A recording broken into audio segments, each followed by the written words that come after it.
So hi guys and welcome back to the Brahmasthi series. Today we are going to talk about the fundamental of partnership. So let's get started. Introduction.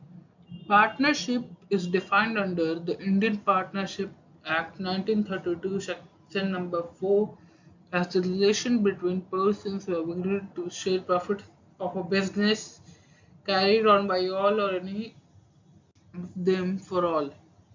Initial partnership क्या है?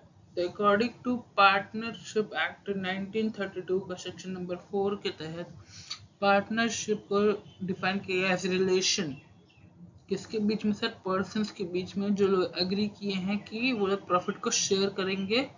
किसका profit? Sir business का, जो कि या तो सभी चला रहे हैं मिलके या फिर कोई उनमें से कोई एक चला रहा है सबके बिहाफ पे। इसको हम लोग पार्टनरशिप कहते हैं। तो partnership, if we see in legal viewpoint, is not a separate legal entity from its partners, since the debts of the firm can be paid to the private assets of the partners. अगर हम लोग legal point of view से देखते हैं तो partnership partner से अलग नहीं है, सेपरेट एंटिटी नहीं है उसका लीगल व्यू पॉइंट में, क्योंकि अगर डेट जो है कंपनी के डेट्स हैं वो तो पार्टनर्स के प्राइवेट एसेट से भी पे हो सकते हैं, इसलिए वो सेपरेट एंटिटी नहीं होता है legal point of view. But हम लोग को करना है accounting point of view. Accounting point of view से याद रखिएगा कि हमेशा ये ओनर और अकाउंट्स, ओनर फर्म दोनों अलग चीज होता है, ये हमेशा याद रखना। तो यहाँ पे भी यही चीज होगा, पार्टनर्स अलग होंगे, पार्टनरशिप का हम लोग का फर्म वो अलग एंटिटी होगा, उसका आईडी अलग होगा। Next slide, features of partnership. Two और मोर पर्सन हमारा पहला फीचर है। तो हम लोग जानते हैं कि पार्टनरशिप फॉर्म करने के लिए कम से कम 2 पर्सन्स की जरूरत पड़ती है, क्योंकि एक आदमी के साथ हम लोग पार्टनरशिप नहीं कर सकते हैं। तो हमारा पहला रिक्वायरमेंट है पार्टनरशिप बनाने के लिए कम से कम 2 पर्सन होने चाहिए। And all such persons should be competent to contract, और competent होना चाहिए कॉन्ट्रैक्ट के हिसाब से। According to Indian Contract Act 1872, every person except the following are competent to contract. Indian Contract Act 1872 के तहत जो लोग नीचे हैं, जिस कैटेगरी के लोग का मैंने नीचे मेंशन किया है, उनको छोड़ के बाकी सब पार्टनरशिप के अंदर कॉम्पिटेंट होते हैं। पहला, माइनर। अगर कोई पार्टनर माइनर है, छोटा है, तो वो इसके तहत कॉम्पिटेंट नहीं होगा।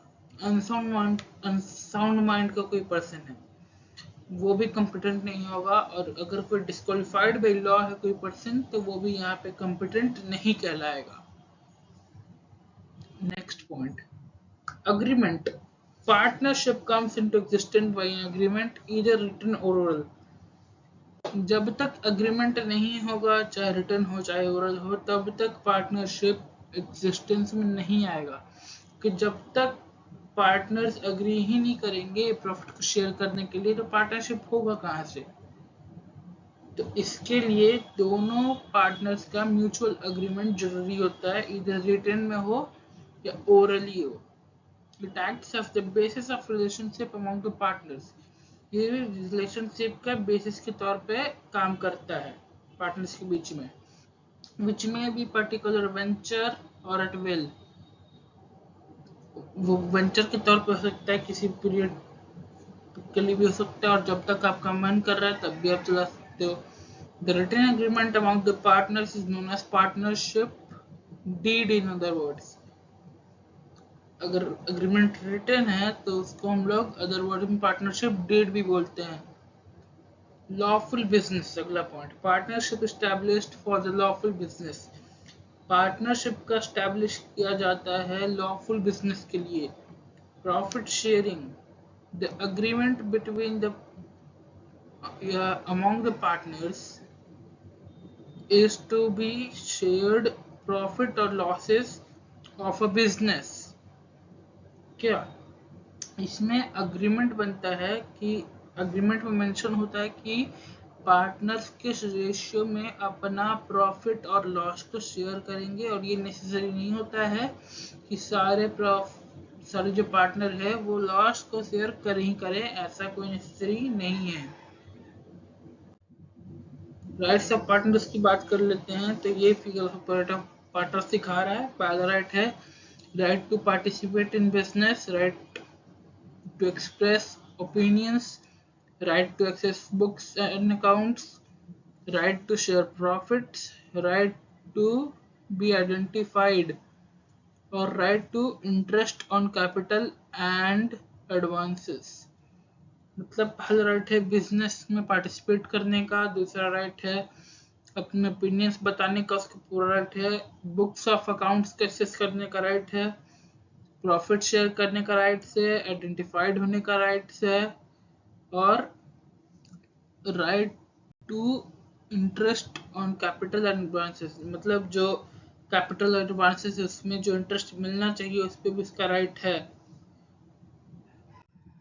नेक्स्ट पॉइंट आते हैं पार्टनरशिप डीड। तो यहाँ देखिए सर, ये पार्टनरशिप डीड का पूरा फॉर्मेट है जिसमें हम ये सारी चीजें मेंशन है कि एक पार्टनरशिप में क्या क्या मांगा जाता है, क्या क्या इसमें देना होता है हम लोग को, वो सारी चीजें इसमें दिखाई गई हैं। इम्पोर्टेंस की बात कर लेते हैं, तो ये हमारे इम्पोर्टेंस है of partnership deed. Thank you so much, hope आपको वीडियो अच्छी लगी हो। अगर अच्छी लगी तो अपने दोस्तों के साथ शेयर करें, वीडियो को लाइक करें, चैनल सब्सक्राइब कर लें। मिलेंगे आप लोगों के साथ कल अगली वीडियो के साथ। Till then keep on watching.